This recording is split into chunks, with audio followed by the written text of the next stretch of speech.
तो क्या हाल है दोस्तों, कैसे हो आप लोग। उम्मीद करता हूँ मस्त होगे, ज़बरदस्त होगे और मज़े ले रहे होगे। अब मज़े लेने वाली बात ही है क्योंकि हमने कल विनिंग भी करी है बहुत ही ज़बरदस्त, खास करके सीपीएल में और दी 100 के मैच में। अब देखो, मैं अपनी गलती मानने से कभी पीछे नहीं हटता हूँ और मैं ये भी बोलता हूँ कि कल महाराजा ट्रॉफी वाले मैच में मेरी अभिनव मनोहर वाली जो प्रिडिक्शन थी वो बिल्कुल गलत निकली थी। पता नहीं भाई अभिनव मनोहर कहाँ से आया और पेल गया भाई। और मेरे को भी कई सारे कॉन्टेस्ट में लॉस हुआ, लेकिन तुमने देखा ही होगा कैसे सीपीएल और दी 100 के मैच में हमने वो सारा लॉस रिकवर कर लिया था। तो यही है भाई, जो भी है जैसा भी है, गलती मानने से मैं कभी पीछे नहीं हटता हूँ। और मैं कभी ये भी नहीं बोलता हूँ कि मैं 10 में से तुमको 10 के 10 मैच जिता दूंगा, 10 में से 6 जिताऊँगा, 7 जिताऊँगा। और जिस दिन बहुत अच्छा दिन चलेगा 8 या 9 जीत जाएंगे। लेकिन देखो भाई, अगर तुम मेरी टीम से खेलते हो, मेरे साथ खेलते हो ना, तो ऐसा है कि मैं 3 मेंबर्स और 4 मेंबर्स खेलने के लिए प्रेफर करता हूँ। तो अगर तुम 10 मैचेस खेलते हो ना, 10 में से तुम 6 या 7 भी जीत जाते हो ना, तो 3 लॉस करते हो तो भी कोई फ़र्क नहीं पड़ता है। तुम इतनी विनिंग कर लेते हो कि वो 3-4 लॉस से कोई मतलब नहीं रहता है। तो चलो आज फिर से हम बात करने वाले हैं महाराजा ट्रॉफी के सीए के दिन के दूसरे मैच के बारे में, जो कि होने वाला है दिन का दूसरा सेमीफाइनल मैच इस टूर्नामेंट का। पहला सेमीफाइनल मैच 1 बजे से चलेगा, इसके बाद कल फाइनल मैच भी है, तो वो भी देखेंगे। फिलहाल के लिए इस मैच पे फोकस करते हैं। तो एक तरफ है मैसूर वॉरियर्स, तो वहीं दूसरी तरफ है गुलबर्ग मिस्टिक्स। दोनों टीमें एक से बढ़ के एक हैं, लेकिन अगर दोनों टीमों की कंपैरिजन की बात करें तो मैसूर वॉरियर्स आगे चल रही है, क्योंकि अभी इस टूर्नामेंट में जो लीग मैचेस हुए थे, 2 मैचेस हुए थे दोनों के आमने सामने, और दोनों के दोनों मैचेस मैसूर वॉरियर्स ने जीते हैं और बहुत ही तगड़े तरीके से जीते हैं। तो चांसेस हाई रहेंगे कि ये मैच भी मैसूर वॉरियर्स जीते और पहुंच जाए फाइनल में। और अगर फाइनल में पहुंचती है तो मैं तो कहूँगा चांसेस इनके फाइनल में भी बहुत ज़्यादा रहते हैं जीतने के। तो ज़्यादा टाइम बर्बाद करेंगे नहीं, सीधा चलते हैं, देखते हैं अपनी टीम की तरफ। देखो, अगर पिच की बात करूँ तो पिच के बारे में बहुत ज़्यादा बताने की ज़रूरत नहीं है। एम चिन्नास्वामी स्टेडियम बेंगलुरु में ये मैच है।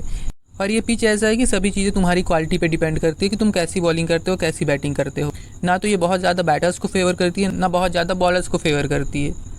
जिसका गेम बढ़िया है ये उसको फेवर कर जाती है। एवरेज स्कोर की बात करें तो वही 160 से 170 रन का एवरेज स्कोर देखने को मिलने वाला है। एक चीज़ याद रखना कि इस मैच में एमडब्ल्यू का पलड़ा भारी है एज़ कम्पेयर टू जीएमवाई, क्योंकि मैंने पहले ही बताया लीग मैचेस में दोनों के बीच 2 मैचेस हुए हैं और दोनों के दोनों मिस्टिक वॉरियर्स की टीम ने जीते हैं, तो पलड़ा थोड़ा सा भारी है इनका। चलो अब सीधा चलते हैं, टीम बनाते हैं। सबसे पहले बात करेंगे विकेट कीपर सेक्शन की, तो यहाँ 3 ऑप्शन रहते हैं, एस शरत, ए प्रज्वल और एस रक्षित। अगर मैं सच बताऊँ ना तो इन तीनों में से किसी को लेने का मन नहीं है मेरे को, क्योंकि देखो जीएमवाई की टॉप ऑर्डर मतलब ऊपर के जो पूरे 4 बैट्समैन है ना, उनका फॉर्म नेक्स्ट लेवल का चल रहा है, इसीलिए एस शरत को बैटिंग नहीं मिल पाती है, तो इनको लेने का कोई मतलब नहीं लगता है।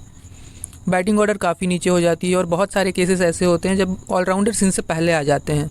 और उसके बाद ए प्रज्वल का ऐसा होता है ना कि आते ही हक देते हैं, मतलब बैटिंग करने आते ही हैं और निकल लेते हैं। पूरी तरह से हिट एंड मिस टाइप के प्लेयर हैं, अगर चले तो चले, और चलेंगे भी तो 30 से 40 रन, उससे ज़्यादा नहीं बना पाएंगे। 40 भी मैंने बहुत मुश्किल से कह दिया, 30 से 35 रन यही इनका हाईएस्ट स्कोर रहता है, इसी के आसपास रन बनाते हैं। और एस रक्षित का जैसे मैंने बताया था, इनको टीम की रक्षा के लिए सबसे लास्ट में बैटिंग ऑर्डर में भेजा जाता है, तो ये लास्ट में ही रहते हैं। तो फिलहाल के लिए तो यहाँ से मैं एस शरत को लेके चलूँगा, लेकिन अगर ए प्रज्वल खेलते हैं तो मैं ए प्रज्वल के साथ जाऊँगा।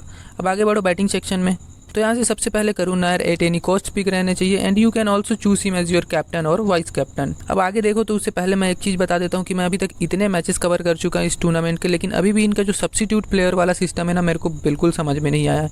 कभी कोई सब्सिट्यूट में रहता है तो वो आ जाता है, कभी वो नहीं आता है।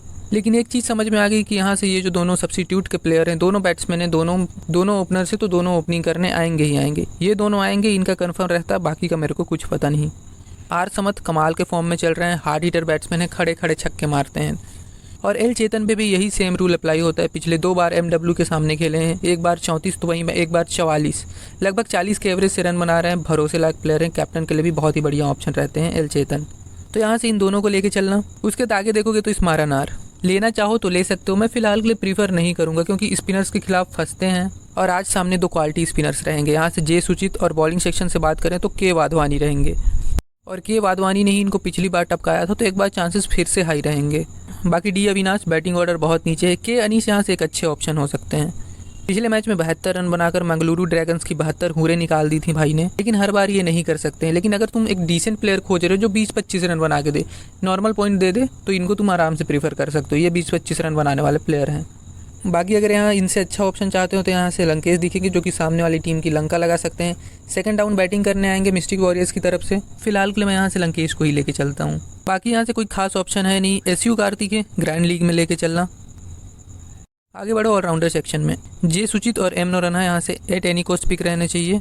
जे सुचित लीग मैचेस में 2 बार जीएमवाई के सामने आए हैं और दोनों बार बहुत गंदे तरीके से तोड़ा है। और पिछले ही मैच में 3 विकेट निकाल कर GMY की टॉप ऑर्डर की कमर तोड़ दी थी। नोरोना भी हेड टू हेड में डिसेंट परफॉर्मेंस दे रहे हैं। अगर सी कार्तिक खेलते हैं तो यहाँ से मस्ट हैव पिक रहेंगे। इंपॉर्टेंट प्लेयर हैं, बैटिंग बॉलिंग दोनों से पॉइंट देते हैं, लेकिन फिलहाल के लिए 3 मैचों से खेल नहीं रहे हैं, तो अभी के लिए तो शायद ही खेलेंगे। बाकी यहाँ से एक ऑप्शन और है एम भांदगे। अगर MW की टीम पहले बॉलिंग करती है उसी केस में मैं सोचूंगा, अदरवाइज़ मैं उतना कुछ नहीं सोच रहा हूँ इनके बारे में। तो यहाँ से 2 ही प्लेयर को लेके चलो। अब आगे बढ़ो बॉलिंग सेक्शन में। अब बॉलिंग सेक्शन की बात करें तो ऑप्शन इतने सारे दिखेंगे कि लगेगा इनका अलग से मैच होने वाला है, सिर्फ बॉलर्स का मैच। ए शेट्टी, विजय कुमार यहाँ से इंपॉर्टेंट प्लेयर रहेंगे।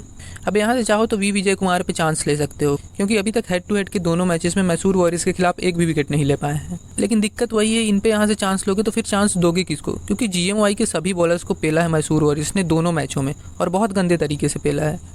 तो कोई खास ऑप्शन नहीं है, यहाँ से इनके साथ जाना ही पड़ेगा। बाकी मैं यहाँ से इन दोनों के अलावा M रेड्डी और K वाधवानी के साथ जाऊँगा।